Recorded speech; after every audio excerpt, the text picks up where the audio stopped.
Okay, you can ask anything. Yeah. Coach Gina, sino ka ba bago ka pumasok sa business na ito? Ano yung trabaho mo? At paano mo natagpuan ang business na ito? So, proud Ilocana, sabi ko nga, from the north.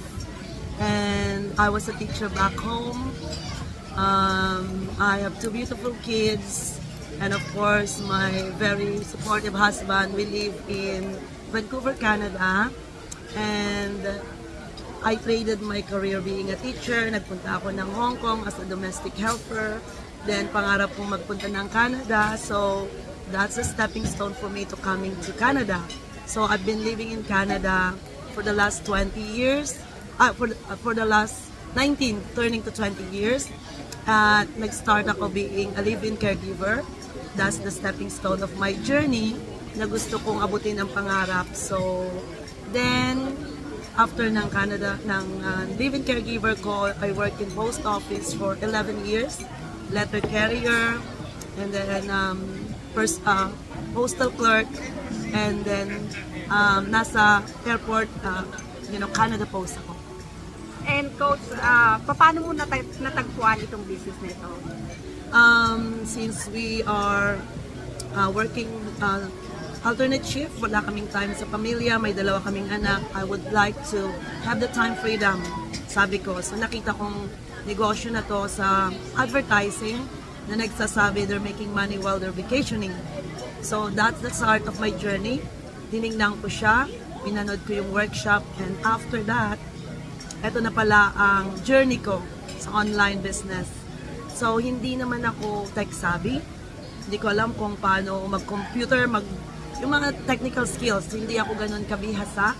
Pero sa gusto kong abot sa buhay na magkaroon ng time sa aking mga anak, na hindi na ako papasok sa trabaho at aalagaan ko na lang sila, yun ang nakapag-push sa akin na gawin ko to no matter what. At ayun na nga, nangyari na nga. Ay, ngayon nang sumali kayo dito sa business na ito, ano ang nabago sa iyong buhay?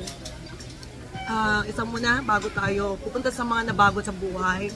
Ang buhay namin dati, paycheck to paycheck, negative bank account, walang time sa pamilya, at laging, puyat dahil puro trabaho. First job, second job, third job, para lang maingat ang buhay namin ng asawa ko at buhay ng pamilya sa Pilipinas. Pero dahil nasa gusto naming mabago ang buhay, to cut the story short, naging successful kami through the business training and sa mga taong nakapaligid sa amin at nagturo. So ngayon, naabot namin yon in a certain year na focus sa mga gagawin namin. So naabot namin bayaran lahat ng utang at sobra-sobra pa doon. Ang mga sobra na kinita namin, ginawa namin isang kumpanya ang aming maliit na business, naging kumpanya siya. Then may sobra pa, nag-build pa rin kami ng another company. Now, yung mga pera na yung binibili na namin ng mga real estate investing. So, may mga rental properties na kami. At may sobra pa, ginawa din namin isang kumpanya na ngayon para sa aking tatay at auntie ng franchise cleaning. So, ngayon, hindi na lang para sa amin, kundi para sa mga pamilya namin. Mahal namin sa buhay. So, yan ang biggest achievement na I would say, na material na bagay lang yan. So, ang pinaka gusto ko sa lahat ay magkakasama na kaming pamilya. Hindi na kami nagtatrabaho sa aming mga trabaho. But then, wala sila ngayon dito, right?